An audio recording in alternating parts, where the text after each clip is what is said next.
বিরোধী ফের বারুইপুর থেকে নাবালিকা নির্যাতনের অভিযোগ সামনে আসছে। নাবালিকাকে ধর্ষণের চেষ্টার অভিযোগ, একজনকে গ্রেফতার করা হয়েছে। বারুইপুরের শাসন থানা এলাকার এই ঘটনা, খাবারের লোভ দেখিয়ে ধর্ষণের চেষ্টা করা হয় এমনটাই অভিযোগ। স্থানীয় বাসিন্দাদের অভিযোগের ভিত্তিতে একজনকে গ্রেফতার। তথাগত আমাদের আরো বিস্তারিত জানাবেন। তথাগত।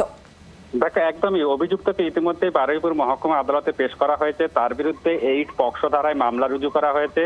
ধৃতকে জিজ্ঞাসাবাদের জন্য নিজেদের হেফাজতে নেবে পুলিশ। যেটা জানা গিয়েছে যে মথুরাপুর এলাকার বাসিন্দা অভিযুক্ত, সে ওই নাবালিকাকে শিয়ালদা এলাকা থেকে তাকে নিয়ে আসা হয় এবং প্রলোভন দেখে তাকে নিয়ে আসা হয়। তারপর বারুইপুর থানা এলাকারই একটি জায়গায় ভাড়া বাড়িতে সেখানে নিয়ে গিয়ে তার উপর যৌন নির্যাতন করার চেষ্টা করে এবং সেই সময় সূত্র মারফত বারুইপুর থানার পুলিশের কাছে পুরো খবর আসে এবং তারপরেই কিন্তু পুলিশ ঘটনাস্থলে গিয়ে নাবালিকাকে উদ্ধার করেছে এবং তাকে গ্রেপ্তার করেছে। এই ঘটনায় ইতিমধ্যেই নাবালিকার তার বাড়ি উত্তর 24 পরগনা এলাকায় তার পরিবারের পক্ষ থেকে বারুইপুর থানায় অভিযোগ দায়ের হয়েছে এবং সেই অভিযোগের ভিত্তিতে ঘটনার তদন্ত শুরু করেছে পুলিশ, এমনটাই কিন্তু পুলিশ সূত্রে জানা গিয়েছে।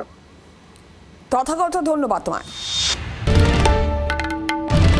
বাংলার আওয়াজ, বাঙালির আবেগ, জি 24 ঘন্টা।